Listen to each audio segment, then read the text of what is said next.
Dan setiap ajaran Islam itu tidak mesti mengumpul di negeri Islam, Pak. Sebagian mungkin ya, sebagian yang lain itu terserak di mana-mana. Saya baru dari Taiwan. Di sana itu negaranya ateis, tetapi sangat menjunjung kejujuran. Rombongan saya ketinggalan kopernya di stasiun, diantar buka hotel. Ada teman saya juga yang HP-nya ketinggalan di taksi, kembali, Pak. Ini negara ateis. Jadi barang hilang itu kembali. Nah, di Indonesia barang ada hilang. Padahal semuanya bilang la ilaha illallah. Jadi nanti rapot kita itu seperti rapot di universitas begitu, Pak. La ilaha illallah dapat 9, sholat dapat 6, mungkin puasa dapat 3, kejujuran ndok dan sebagainya. Jadi itu rinci begitu. Nah, setiap item berada dimanapun dia akan menumbuhkan kerahmatan di tempat itu, sekalipun tempat itu bukan daerah umat Muhammad Rasulullah. Kita kalau ke Eropa itu tepat waktu. Mungkin bapak-bapak ini sudah pernah keliling dunia.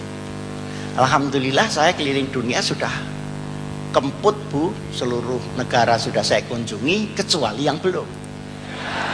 Kecuali kan boleh bilang begitu. Kalau di Eropa ketemu nanti di kantor jam 7. Jam 7 kurang 5 menit pintu belum terbuka. Jam 7 pagi pas baru dibuka. Tepat waktu itu kan Islam. Berada di negeri yang tidak Islam. Nah, kita tepat waktu itu hanya satu, berbuka puasa. Kalau ini lihat ketawanya seperti pengalaman ini. Kok bisa kalau rapat tidak tepat? Malah kalau janji kepada orang daerah sebelah Afrika sana ruwet tuh. Kalau sudah dia bilang insya Allah itu banyak tidaknya. Kalau bilang bukro besok itu berarti tidak. Tuh, kok bisa begitu? Maka al-hikmatu dhalatul mu'min iltaqataha ayyama wajada. Jadi nilai Islam per item itu kadang penuh ada di negeri Islam, kadang di sini cuma separuh, yang sana kececer-kececer. Mungkin di sana kejujuran ada, la ilaha illallah tidak ada. Di sana kejujuran ada, orang semua makan babi. Tapi pada titik kejujuran akan mendapatkan rahmat, pada titik maksiat dia akan mendapatkan kerusakan di dalam umat itu. Di sini letak keadilan Allah. Nah, ini Pak, yang paling sulit di antara umat Islam adalah menfaktakan ajaran yang dia dengar sendiri dan dia fahami sendiri. Di Pakistan itu ada satu tempat dipakai bergantian antara Syiah dan Sunni untuk khol.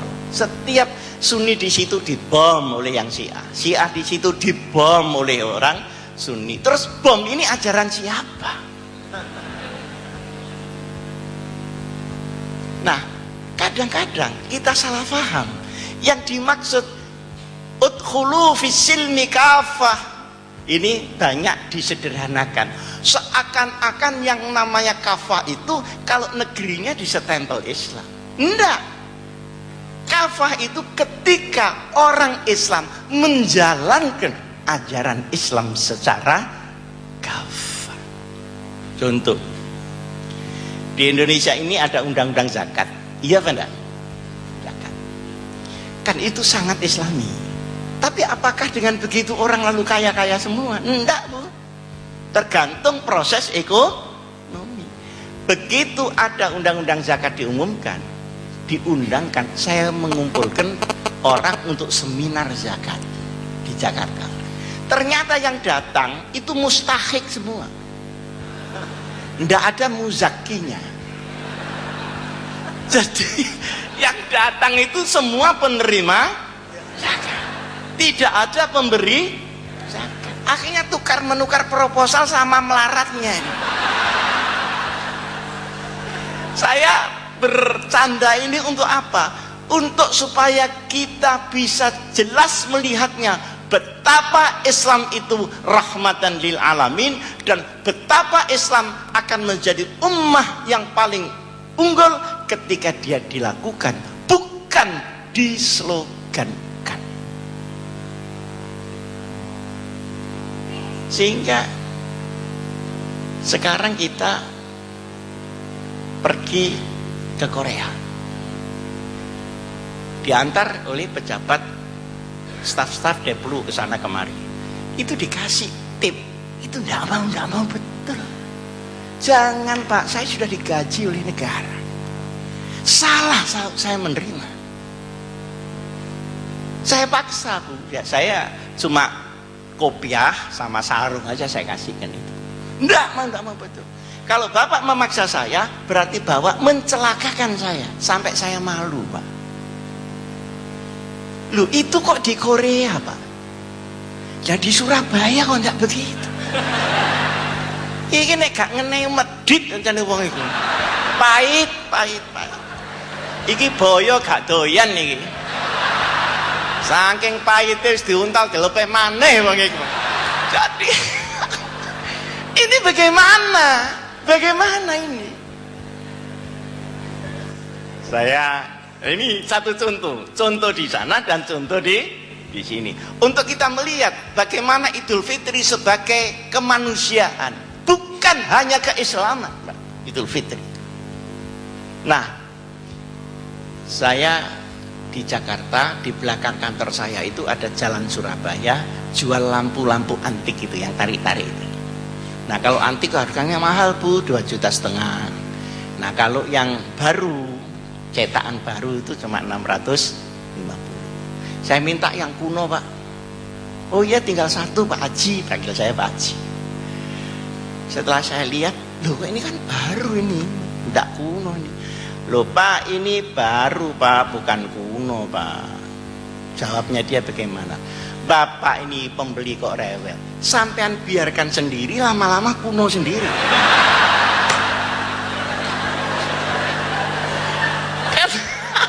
Ini bagaimana negeri kita ini bagaimana dengan ajaran yang selalu digembar-gemborkan itu bagaimana? Saya akan mangkel Pak ya. Setelah mangkel saya bayar 650. Loh kurang Pak Haji. Loh ya kurangnya nanti kalau sudah kuno. Tahu rasa. Setelah saya jawab begitu, dia kaget. Loh ini orang kok bisa berdebat, kira-kira begitu. Dia kan merasa sudah diplomat paling ulung kan itu. Saya ditanya, Pak Haji dari mana? Oh saya dari Jawa Timur. Loh, Jawa Timur mana? Malang. Loh, saya punya rumah di Malang. Di Malang di mana? Ya di kota itu ada pesantren Al-Hikam. Itu pesantren saya. Oh kalau begitu Bapak ini Pak Hasyim Muzati ya. Kok enggak bilang dari tadi Pak Kiai? Aduh saya mohon maaf, jangan sampai saya kualat Pak Haji. Jadi dia itu takut kepada siapa Pak? Dia itu takut kepada siapa? Ya sudah potong 50-600 saja Kiai. Bilanglah kalau Kiai. Gimana tuh Pak? Gimana? Kita termasuk bangsa yang memubazirkan alam kita dalam natural resources, padahal itu larangan berat syariat Nabi besar Muhammad sallallahu alaihi wasallam. Setiap kamu diberi tempat, di situ sudah dikasih rezeki. Jangan ditukar-tukar, itu untuk kamu. Kalau lebih kasih orang. Nah kita enggak, kasih orang. Nah kita menjadi orang asing di negeri sendiri, sementara orang asing menjadi menikmati seperti negaranya sendiri. Sing liar, ini penambangan liar, penambangan emas liar, itu mesti wong Jawa sing liar ini. Sementara yang tidak liar ya yang kontrak itu, padahal negara juga tidak dapat apa-apa kecuali komisioner aja. Innal mubazzirina kanu ikhwanas syayatin. Jadi dimensi mubazir itu mulai pribadi sampai keluarga, sampai komunitas, sampai negara. Nah, di dalam otak kita ini penuh ilmu dan kekuatan.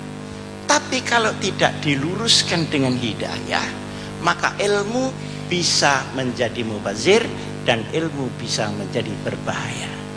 Tetapi kalau ilmu bersama-sama dengan hidayah Allah, maka ilmu akan menjadi manfaat. Man izdada ilmu